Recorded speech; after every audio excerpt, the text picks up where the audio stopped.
Hello friends, welcome to our YouTube channel. In this video I'm gonna show you how you can fix this green line problem in your Motorola G34 5G smartphone. You can see this green line. How you can fix this?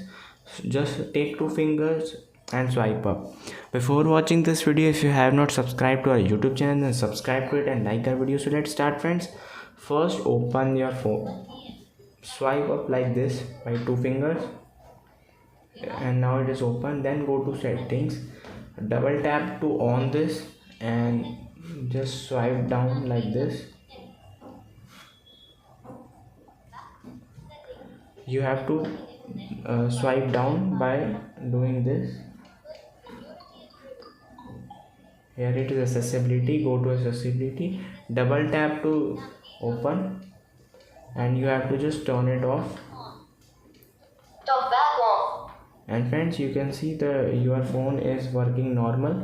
There is no green line issues is coming.